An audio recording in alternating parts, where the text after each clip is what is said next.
And that's a strange decision by Honda strategically to bring Haslam in and use the Q tyre so early and then put him back out, presumably on an SCX tyre, the softest of the race tyres that you can use. But maybe he'll just feel that he's able to gain a little bit more from that just by being able to get a couple of laps at the end of the session when the track's at its best. But certainly a bit of a strange decision to be made, and certainly going to be a unique decision by Honda. I can't imagine anyone else making that choice. Well, that is a potential opportunity for a big moment there for Chaz Davies, sliding through the final two turns as he pushes hard towards the line. Currently in 10th position in this session, Davies. This is going to be his hot lap. What can he do with it? It's enough for P2 provisionally. A 1:42.422 for Chaz Davies. We've got Alvaro Bautista up after the first sector. Scott Redding up on what he's been able to do, and more than a quarter of a second faster after the third sector. So Scott Redding is on the march towards top spot here as Chaz Davies attempts to eke out a second lap on that Q tyre. But it's all about Redding for the moment. Yeah, what's interesting is Redding lost a lot of time in Sector 2, found a lot of time in Sector 3. This is where Chaz Davies had his moment just a couple of moments ago, but should be able to move up to the top of the timesheets for his teammate Scott Redding with a clear run through to the line. Redding always strong in that Q tyre. We've seen it all the way through this season. Redding 4 front row Superpoles out of 5. Single lap pace certainly not a problem for him. A 1:42.222. So it's 2 tenths of a second faster than what Leon Haslam has been able to do. What about Alvaro Bautista? He's going to be the next of the big guns to make his way towards the line. He's almost 2 tenths of a second up after Sector 3, making his way now through the final 2 turns. Bautista, 4 times a pole sitter in WorldSBK, currently sits in 10th in this session, comes to the line and goes top by almost half a second. A 1:41.757. First rider to dip below the 1:42s, and the HRC team fist pumping there. They're delighted with that lap time. Still plenty of riders though making their way round on improved laps with just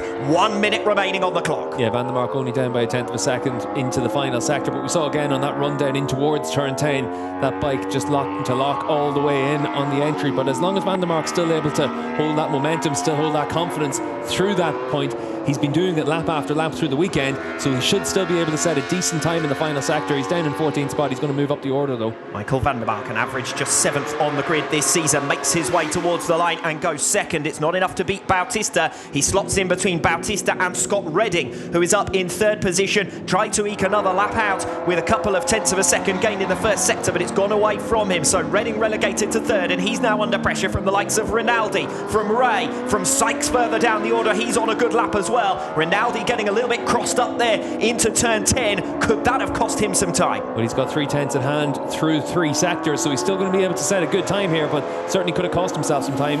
He was about a tenth of a second faster than Ray through that 3 sectors, but Toprak moves himself up to the top of the order now as well at 41.7. Razgatlioglu P1 by a mere fraction ahead of Alvaro Bautista and Michael Van der Mark, who's hoping to improve again on his latest lap. It's now up to Rinaldi to see if he can take top spot. He's never yet been a pole sitter in WorldSBK. Ray comes over the line to take P1 at 1:41.619. Will it be yet another pole position for Jonathan Ray? Tom Sykes' lap has gone away from him in the 3rd sector. Sykes makes his way over the line. It's going to be good enough for P4, but nothing better than that. Rinaldi's trying to go for another, only 6th position at the end of that lap, so he did cost himself too much time with an error into turn 10. He'll go again, but the tyre hasn't been lasting 2 laps through this session, or indeed throughout this season, and that could well be our final pecking order. Ray, Razgatlioglu and Bautista on the front row as things stand. Sykes, Van der Mark and Rinaldi on row 2. Redding, Lowe's and Baz, row 3.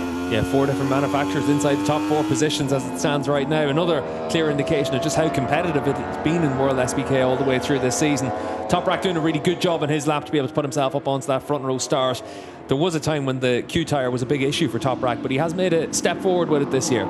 Very much back to form, Toprak. Razgatlioglu, his wait for his first pole position of his career continues, but only a tenth of a second down on Jonathan Ray this time around. And I say back to form because, to be perfectly honest, he struggled for single lap pace through both weekends in Aragon, but no doubt about it, that Yamaha has made a step forward through this weekend in Catalunya, back really to the form we saw earlier on in the campaign. Garrett Gerloff is going to be one of the last of the runners to try and put in a hot hot lap here. Will it be enough to move him up inside the top 10 positions? He makes his way towards the line. Gerloff then currently 15th, and he stays 15th. He loses ground in that final sector.